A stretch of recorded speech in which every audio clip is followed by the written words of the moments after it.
Bienvenidos a una nueva cita de psicoanálisis, amigos y amigas. Gracias por acompañarme en un nuevo video. Hoy vamos a trabajar con un material de importancia para las personas que preparan el examen de residencia. Es un material que tengo entendido que es costoso de estudiar, por eso vamos a ver si podemos darle un empujoncito, una ayuda, a ver si pueden avanzar con este tema que no por difícil, pero sí por arduo y quizás un poco largo y con un poco con cantidad de datos. Así que vamos a hacer un pequeño esfuerzo y vamos a trabajar con este tema que es un tema de público conocimiento, como es la ansiedad. ¿Sí? Vamos a tratar de darle un punto de vista científico, tal como lo trabajan ni más ni menos que David Clark y Aaron Beck, desde la terapia y la teoría de la psicología cognitiva.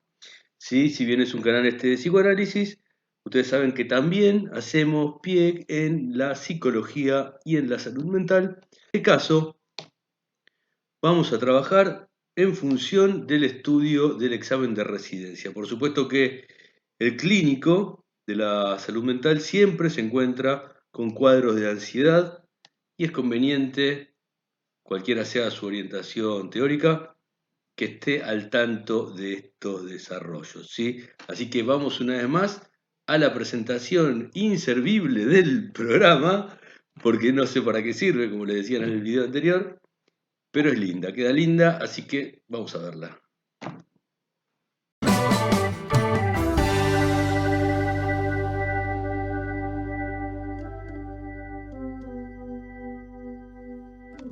Muy bien, vamos directo entonces al capítulo 1 de este libro, que es Terapia Cognitiva para Trastornos de Ansiedad, que toman como bibliografía obligatoria para el examen de residencia, ¿sí?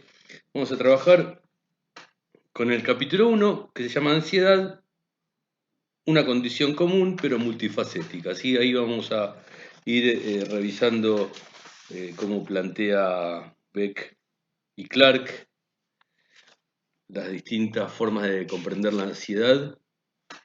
Vamos a ver. En la introducción al capítulo, bueno, acá introducen diciendo que la terapia cognitiva es una modalidad de psicoterapia basada en la teoría con un fuerte compromiso hacia el empirismo científico, ¿sí? Las características que la definen no deben encontrarse en una serie de estrategias de intervención únicas, sino en su conceptuación cognitiva de la psicopatología y del proceso terapéutico de cambio.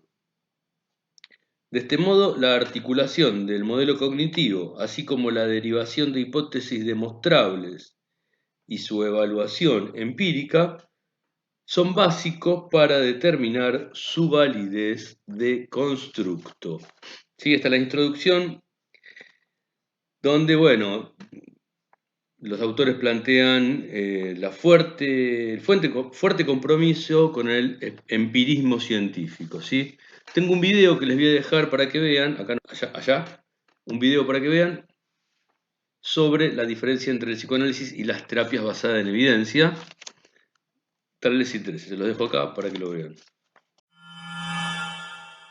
Acá comienza en el capítulo Clark y Beck diciendo que la ansiedad es una condición propia, ubicua, que se encuentra en todas partes en la condición humana, ¿sí? Dicen que la ansiedad es una condición propia de la condición humana.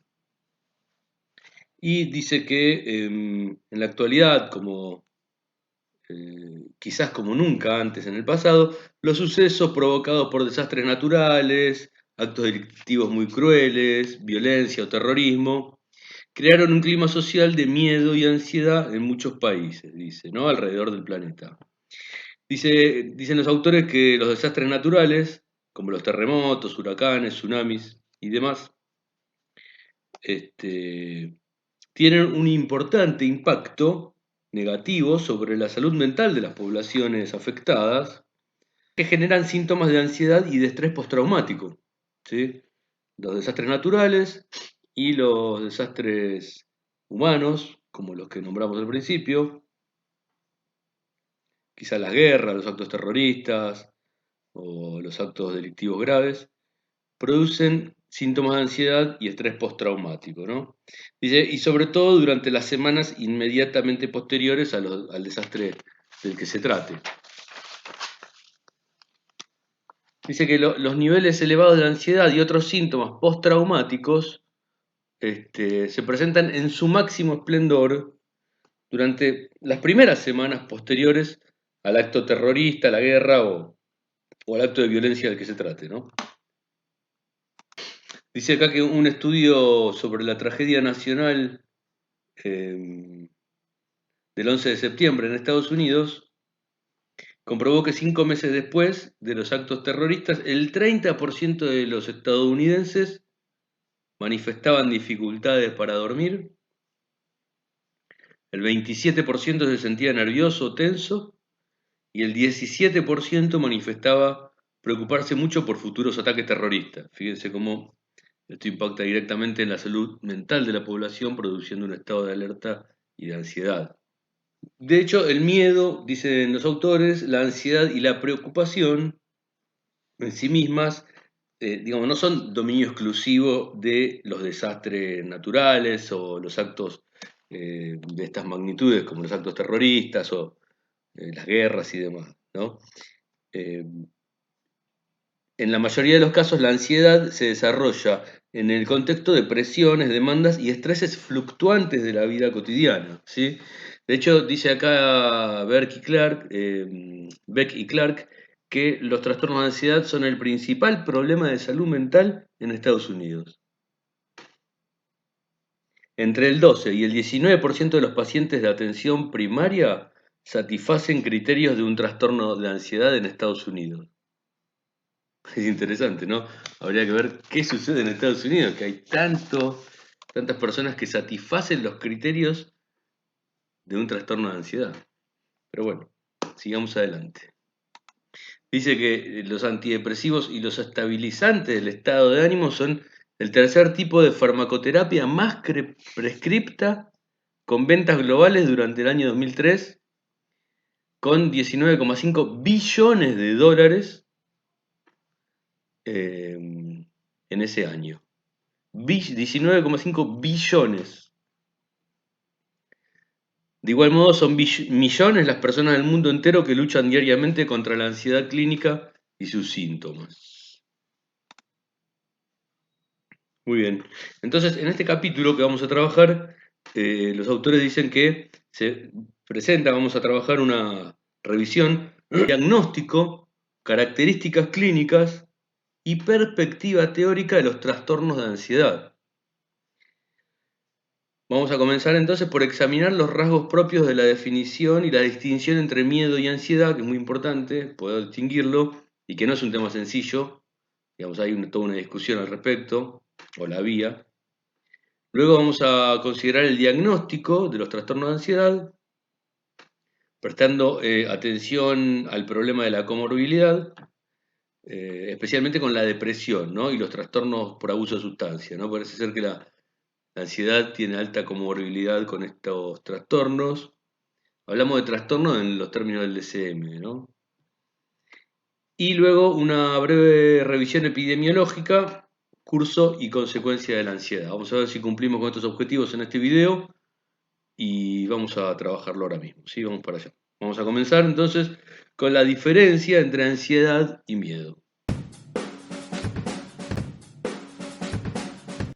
Muy bien, ansiedad y miedo, ¿sí? Acá dicen los autores Clark y Beck que en general todos los teóricos de la emoción aceptan la existencia de emociones básicas y coinciden en considerar que el miedo es una de ellas, ¿sí?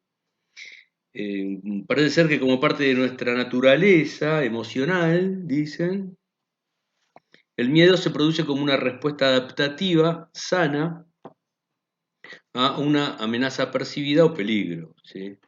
Para la propia seguridad física o psíquica. Si lo que se considera un peligro y es percibido como tal, el miedo es una reacción fisiológica propia de la naturaleza humana, dicen los autores, que es adaptativa. Y, sin embargo, el miedo advierte a los individuos de una amenaza inminente, por ejemplo, y de la necesidad de una acción defensiva, ¿sí? Eso es lo que sucede con el miedo. Pero llaman la atención sobre lo siguiente: el miedo también puede ser mal adaptativo, lo que quiere decir que cuando se produce en una situación neutral o no amenazante, que puede ser mal interpretada, digamos, la situación, eh, es interpretada como representativa de peligro cuando en realidad no lo es. ¿Sí? En consecuencia, estas son dos de las cuestiones fundamentales para tener en cuenta, que debe tener en cuenta cualquier teoría de la ansiedad, dice Becky Clark. Primero hay que lograr distinguir la ansiedad del miedo y luego determinar cuál es la reacción normal frente a la reacción anormal. Respecto de las emociones, les voy a dejar en el comentario, en el primero fijado, junto con el video que ya les prometí sobre las terapias basadas en la evidencia científica y las que no, y el psicoanálisis.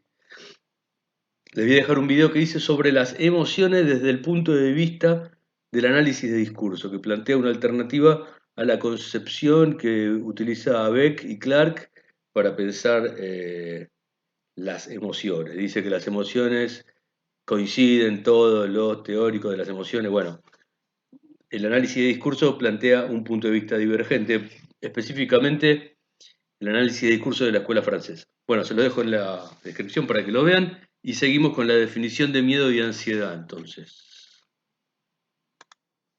Muy bien, entonces tenemos distintas definiciones de miedo y ansiedad. Ya que lo que dice acá, lo que dicen los autores, que muchas expresiones lingüísticas diferentes se refieren a la experiencia subjetiva de la ansiedad, es decir, ha pasado al sentido común. Y son varias y poco específicas, por ejemplo, miedo, susto, pánico, aprensión, nervios, preocupación, horror, terror. Son todas expresiones que quizás en algunas oportunidades la gente las utiliza para referirse a la experiencia subjetiva de la ansiedad.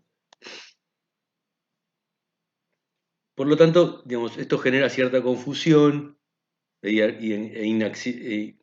inexactitudes varias en torno al uso habitual del término ansiedad o ansioso. La gente muchas veces puede decir soy ansioso o soy ansiosa como si fuese un estado, digamos, del ser, digamos, ser ansioso y no padecer o tener ansiedad o cursar un episodio de ansiedad. Entonces, dice que cualquier teoría de la ansiedad que espere ser útil para la investigación o el tratamiento de la misma tiene que distinguir claramente el miedo de la ansiedad y tratar de, como toda disciplina, definir lo mejor posible su objeto de estudio, de trabajo, ¿sí? Acá tenemos un autor que es citado, Barlow, con doble U, Barlow. Dice acá Beck que afirma en un libro del 2002 que el miedo es una alarma primitiva en respuesta a un peligro presente, caracterizado por una intensa activación y por la tendencia a la acción. La ansiedad, en cambio, se define como una emoción orientada hacia el futuro y caracterizada por las percepciones de incontrolabilidad e impredictibilidad con respecto a sucesos potencialmente aversivos y con un cambio rápido en la atención hacia el foco de acontecimientos potencialmente peligrosos o hacia la propia respuesta afectiva ante tales sucesos. Fíjense que ya acá hay una definición bastante específica y que distingue el miedo de la ansiedad, ¿no?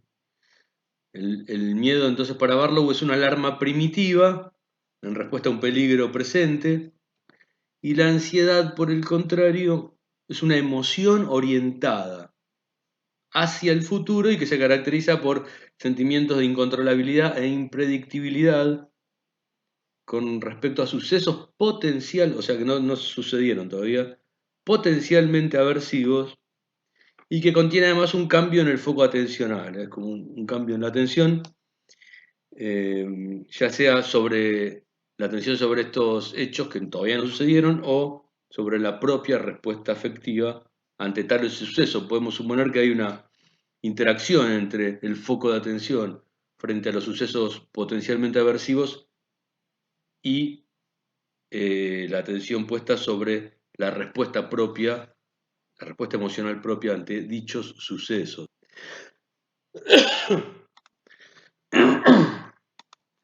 La respuesta emocional propia sobre dichos sucesos. Beck, Emery y Greenberg en 1985 proponen un punto de vista levemente distinto sobre las diferencias entre miedo y ansiedad. ¿Sí? Tomen nota.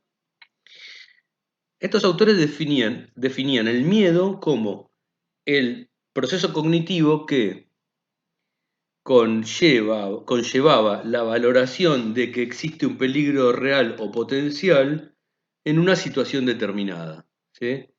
El miedo es el proceso cognitivo que conlleva la valoración de la existencia de un peligro real o potencial. Y la ansiedad es una respuesta emocional provocada por el miedo. O sea que las interrelacionan. Dicen que el miedo es el proceso cognitivo que valora una situación y la ansiedad es la respuesta que provoca el miedo. En consecuencia, el miedo es la valoración del peligro y la ansiedad es el estado del sentimiento negativo evocado cuando se estimula el miedo. O sea que Beck, Emery y Greenberg lo que hacen es relacionar el miedo y la ansiedad como el proceso cognitivo que realiza la evaluación de la existencia del miedo y la ansiedad como la respuesta emocional a dicha evaluación. Ambos autores, Barlow y Beck, digamos que coinciden en que el miedo es un constructo fundamental y discreto, mientras que la ansiedad es una respuesta subjetiva más general. Y subrayan la naturaleza cognitiva del miedo. Beck subraya más la naturaleza cognitiva del miedo y Barlow, en cambio, se centra más en los rasgos neurobiológicos y conductuales más automáticos del constructo. En síntesis, se desprenden las siguientes definiciones a partir de estos autores, ¿sí? Para pensar en la terapia cognitiva. El miedo, entonces, sería un estado neurofisiológico automático, primitivo, de alarma, esto es el miedo, que conlleva la valoración cognitiva de una amenaza o peligro inminente para la seguridad física o psíquica de un individuo. Y la ansiedad, en cambio, es un sistema complejo de respuesta conductual, fisiológica, afectiva y cognitiva, que se activa al anticipar sucesos o circunstancias que se juzgan como muy aversivas porque se perciben como acontecimientos imprevisibles, incontrolables y que potencialmente podrían amenazar los intereses vitales de un individuo. Estas son las dos definiciones, si quieren las pueden volver a escuchar retrocediendo el video unos minutitos, ¿sí? Continuemos. Resumiendo entonces, el miedo entonces como valoración automática y básica del peligro se constituye en el proceso nuclear de todos los trastornos de ansiedad. Y la ansiedad, por otra parte, entonces, describe un estado más duradero de la amenaza o de la aprensión ansiosa que incluye otros factores cognitivos, además del miedo. ¿Sí? Es más amplio. Por ejemplo, incluye la aversidad percibida, la incontrolabilidad, la incertidumbre, la vulnerabilidad o indefensión y la incapacidad para obtener los resultados esperados. ¿Sí? En ambos, tanto en el miedo como en la ansiedad, existe una orientación futura, ¿sí? Por lo tanto, predomina un tipo de preguntas que se orienta hacia lo que vendrá.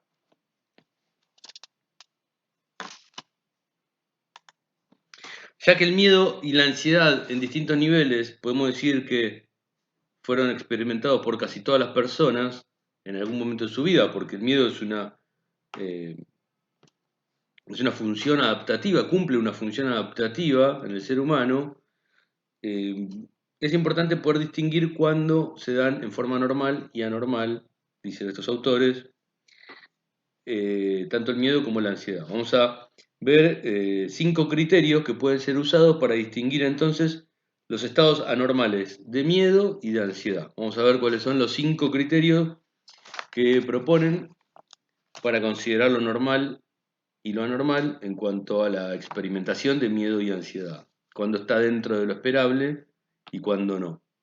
¿Sí? Son 5 criterios, pero no quiere decir que se cumplan o deban cumplirse todos, sino que son una vez más orientativos para el terapeuta y la persona que padece la ansiedad o el miedo. ¿Sí?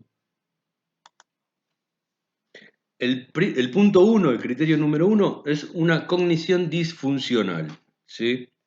Que es uno de los principios centrales de la teoría cognitiva de la ansiedad. Dice que el miedo y la ansiedad anormales se derivan de una asunción falsa que implica la valoración errónea del peligro en una situación que no se confirma mediante la observación directa, o sea que no hay una observación directa de lo que supuestamente es temido o genera la ansiedad. Dice que la activación de las creencias disfuncionales, los esquemas de pensamiento disfuncionales sobre la amenaza y, y los errores en el procesamiento cognitivo asociado, provocan un miedo notable y excesivo que es incoherente con la realidad objetiva de la situación que es temida y despierta la ansiedad. ¿Sí? Ese es el punto 1, el criterio 1, la cognición disfuncional en cuanto al miedo y la ansiedad. ¿Sí? Vamos a ver el punto 2. El punto 2 es un deterioro del funcionamiento. ¿Sí? La ansiedad clínica interfiere directamente con el manejo de lo afectivo y adaptativo ante la amenaza percibida, ¿sí? Y de forma más general en la vida social cotidiana y en el funcionamiento laboral de la persona. ¿Sí? Hay momentos en los que la activación del miedo genera el sentimiento de quedarse helado, paralizado ante el peligro. ¿Sí? Así que en otros casos, por ejemplo, la ansiedad puede generar o producir una respuesta contraproducente, ¿sí? Una respuesta contraproducente que si no se estuviese bajo el estado de ansiedad no se produciría y en sí mismo podría generar el problema temido, ¿sí? Como una suerte de profesión autocumplidora, o aumentar el peligro de daño, eh, el riesgo y el peligro de que se produzca algún daño, digamos. El tercer criterio es la persistencia. ¿Sí? En los estados clínicos de ansiedad, esta persiste mucho más después de lo que podría esperarse en condiciones normales. ¿Sí? Se persiste más de lo que debería la ansiedad, el temor, la aprensión por una situación determinada.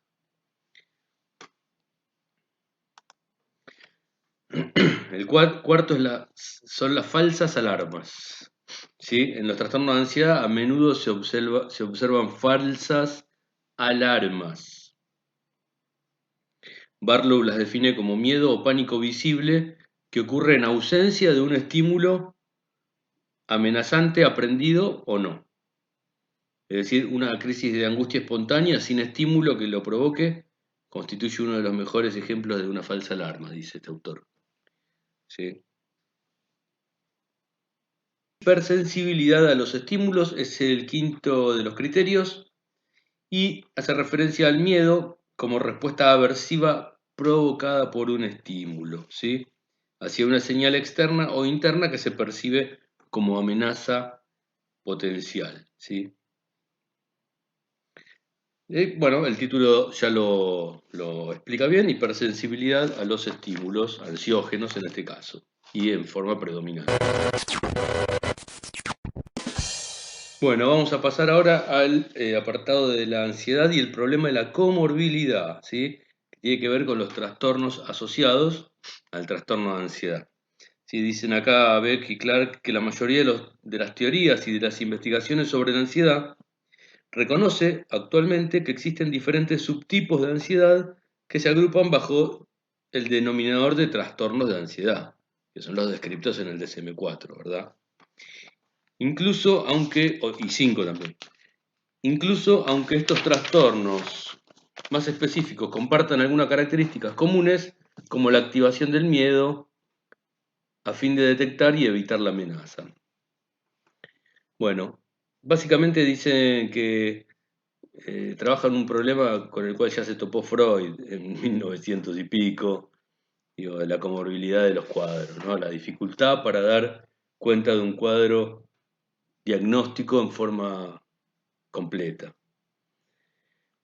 Dice que uno de los principales desafíos de la perspectiva caracteriológica se deriva de la evidencia de síntomas extensivos y de comorbilidad del trastorno tanto de ansiedad como de la depresión, es decir, la concurrencia de uno o más trastornos en el mismo individuo, ¿sí? Dice que nunca aparecen puros los cuadros, por lo tanto es obvio que la comorbilidad diagnóstica es la regla, digamos, y no la excepción, digamos, no es la excepción sino la regla, siendo también importante considerar, dicen acá, la comorbilidad pronóstica, por efecto de la cual un trastorno predispone al individuo al desarrollo de otros trastornos, ¿sí?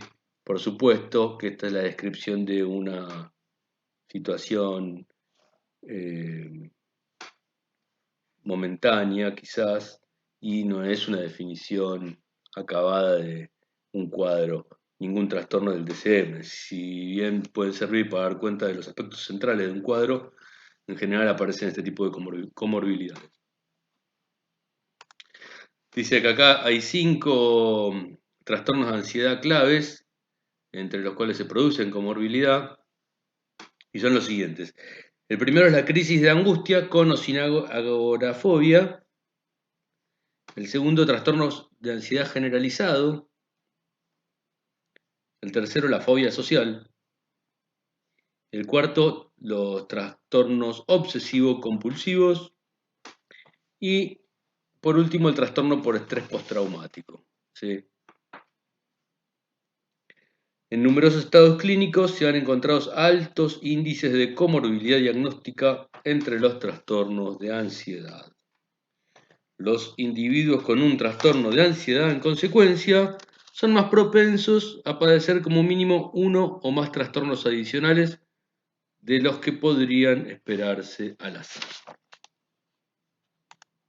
Esta parte es la parte que da como un aspecto de ingenuidad, ¿no? Viene bien Beck y Clark con su teoría de la ansiedad, haciendo su descripción, y esta parte entra como una situación de ingenuidad en la descripción, ¿no? Por supuesto que vienen de esa manera. Pero bueno, podemos suponer que es necesario comunicar que, para las personas que se están formando en este tema, que los cuadros tienen comorbilidad entre ellos y no son nunca una entidad cerrada, concreta y descriptible en forma redonda y acabada, ¿sí? Después describen acá en el libro, los invito a ir a explorarlos por sus propios medios, la comorbilidad con 3 cuadros diagnósticos que no son de ansiedad, pero que tienen un alto grado de comorbilidad. Por ejemplo, en principio la depresión, la relación entre ansiedad y depresión eh, tiene un alto grado de comorbilidad. Eh, Después tenemos el consumo mórbido de sustancias, que también tiene un alto grado de comorbilidad.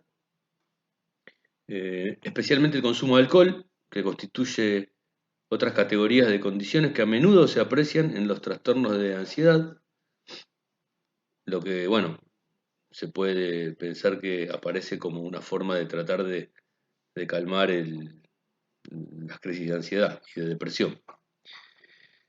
Y luego tenemos la comorbilidad con los otros trastornos de ansiedad, que es lo que mencionamos recién, ¿sí?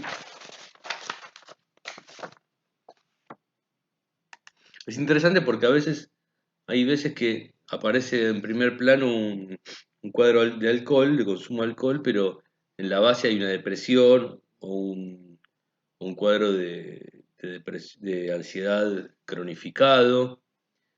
Entonces, en esos casos, muchas veces con un abordaje terapéutico adecuado, digamos, se puede resolver en gran medida los problemas de consumo de sustancias. No siempre, pero muchas veces sucede, ¿no? Y así también cuando hay depresión y ansiedad, bueno, muchas veces una encubre la otra o reemplaza, o una viene después de la otra en el sentido de llegar después de sentir que no hay nada que hacer con uno de los dos, entonces se presenta el otro, bueno, se van reemplazando los cuadros unos a otros como forma del psiquismo y del cuerpo de responder de alguna manera a algo ante lo cual no tiene ni encuentra respuesta. Bueno, continuemos. Ahora vamos a pasar por prevalencia, eh, diferencia de género y diferencias culturales brevemente, persistencia y curso. ¿Sí? Vamos a decir unas palabras de cada uno, después lo pueden revisar. La prevalencia, bueno, dice que la prevalencia de los trastornos de ansiedad es muy alta, digamos, son los problemas psicológicos más frecuentes. ¿Sí? Los estudios epidemiológicos demuestran de muestras de comunidades adultas han sido sistemáticamente coherentes al documentar un índice de prevalencia vital de entre el 25 y 30% para, como mínimo, un trastorno de ansiedad.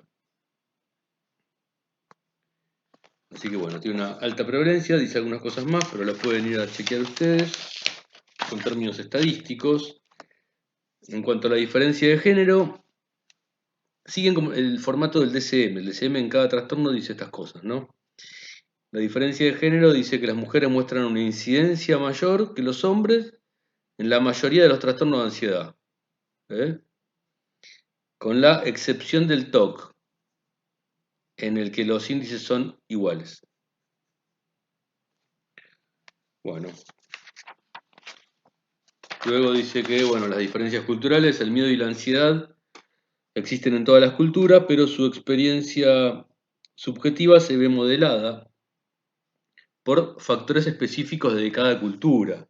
¿Sí? Es decir, se puede rastrear en cada cultura, quizás con nombres distintos o con forma de entenderlo distinto, pero que aparece en todas las culturas. Dice que Barlow concluye eso, que la aprensión, la inquietud, el miedo y la activación somática son comunes en todas las culturas, ¿sí? Es una condición intercultural. Respecto a la persistencia y el curso de los trastornos de ansiedad, a diferencia del trastorno depresivo mayor, que suele tener un pico y espontáneamente descender en su intensidad, los trastornos de ansiedad suelen ser crónicos durante muchos años, con relativamente poca remisión, pero si no es tratado adecuadamente, ¿no? Digamos, eh, dado que la mayoría de estos trastornos aparecen en la infancia y la adolescencia, la naturaleza crónica de la ansiedad es un componente significativo. Si no es tratado, ¿no? Si no se lo trata, persiste, digamos, no remite, se mantiene activo y funcionando, digamos, el trastorno de ansiedad. Respecto a las consecuencias y los resultados de los trastornos de ansiedad, recopilan acá estos autores que la presencia de un trastorno de ansiedad o incluso de síntomas ansiosos se asocia con una reducción significativa en la calidad de vida de la persona que lo padece, así como del funcionamiento social y ocupacional de la misma, ¿sí? El impacto negativo de los trastornos de ansiedad en términos de angustia, discapacidad y utilización de los servicios de salud puede ser mayor que para los individuos cuyo principal problema es un trastorno de personalidad o un abuso de sustancias. Fíjense. Y fíjense lo que dice, que interesante, dice que los individuos con un trastorno de ansiedad diagnosticable acuden con más frecuencia a los profesionales de la salud mental y son más propensos a consultar a sus médicos de cabecera en relación a problemas psicológicos que los controles no clínicos. Es decir, dice que en general la mayoría de las personas con trastorno de ansiedad nunca recibe tratamiento profesional porque son muy pocos los que recurren a un profesional de la salud mental. En general tratan de tramitar esas cuestiones con el médico clínico o en otras instancias. Entonces, dados estos efectos personales adversos y sociales de los trastornos de ansiedad, los costos económicos que produce la ansiedad a nivel global son sustanciales, tanto en lo que respecta a la utilización de los servicios médicos como a los costes directos producidos por la baja productividad. Bueno, son todas estadísticas que hay que ver cómo son ahora, ¿no? Bueno, amigos y amigas, eso ha sido todo por este video de introducción a la terapia cognitiva para trastornos de la ansiedad. Lo que resta son, del capítulo 1, los aspectos de la fisiología, biológicos, conductuales y demás, que pueden ir a chequearlos. Todos se apoyan en lo que trabajamos en este video, o sea, en la descripción de la ansiedad, la diferencia con el miedo y los elementos que hemos revisado hoy. Así que los invito a ir al resto del texto solos, porque la verdad es que con estos elementos les va a ser mucho, mucho más fácil, incluso pasar a los otros capítulos. Después voy a ver si les voy a grabar un video de las preguntas realizadas en años anteriores de este tema, de la ansiedad. Y si les interesa que profundice o que trabaje algún otro capítulo en particular, me lo hacen saber abajo en los comentarios y con gusto los voy a grabar, ¿sí? Quizás próximamente grabe algo del capítulo 2 del modelo cognitivo de la ansiedad para darles por completo ya lo más importante de este material. Bueno, espero que les haya servido como introducción entonces. Eso es todo por hoy y nos vemos entonces en la próxima cita de psicoanálisis, amigos y amigas. Chao y muchas gracias. Nos vemos.